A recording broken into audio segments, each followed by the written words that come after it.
Alright guys, here's Michelle Wie. The one on the left is from this year. The one on the right is last year when she won the U.S. Open. So had a great year. Let's look at some differences in the swing from this year compared to last. So the one on the right first, you'll see a stronger left-hand grip than this one on the left. The setup is slightly different, and I realize the camera angle is different on these two videos. But we can still see some changes in her technique if we look closely. Actually, not even that close. So the one on the left, we'll take it up to the top. Again, this one is from this year. This is on the range at the Lottie this week. And then this one on the right, up to the top.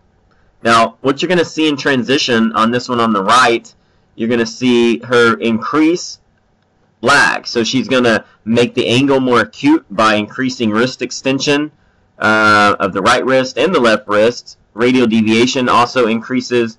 So she's making the angle, to about here. Now, this one on the left, for whatever reason, she's throwing the angle out. Again, different angle, camera angle slightly, but, I mean, there is no comparison when you look at the lag angle of these two. I don't know why she would be doing this. I really don't. So, obviously, this one on the right is more acute, the angle. More wrist extension, more lag. So, I'm not going to get into the physics of why that's important, but a lot of the great ball strikers throughout the history of the game do what she's doing on the right here. Now, even coming on to impact now, we'll do the one on the left first. We'll get her to impact here. Now, I want you guys to look at just how the left arm is almost hyperextended now. It's actually moving back towards her chest at impact, which is, completely different than this one on the right, where you'll see her coming down through impact, and watch the left arm start flexing about right in here. Maintain internal rotation. Left bicep is definitely flexed, and you can see some daylight between her pec and her bicep.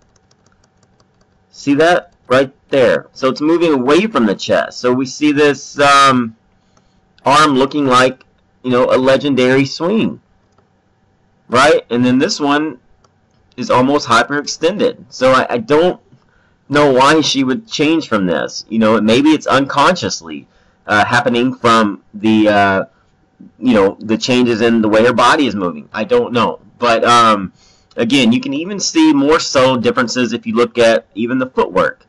So look at this one on the left, where just watch her right foot here. You can see that she's up on just the edge of her foot at impact, right? So we know that there's not that much pressure in the right foot. It's almost sliding on the toe a little. See that? So that's an indicator that there's more weight in the left. So if you look at this one on the right, we see more pressure in the ball of the foot at impact. See how the foot is, more on the ground there? And then the left foot is actually being unweighted. So, I mean, that's an indicator of more, rotation. So the overall release pattern is different. This one on the right compared to the left. The right wrist flexion happens too early on the left. It's a rolling release. This one on the right, drive, hold, release. It's very disturbing for me to see these type of changes. So hopefully you guys can see this and, wonder the same thing. Take care. Thanks.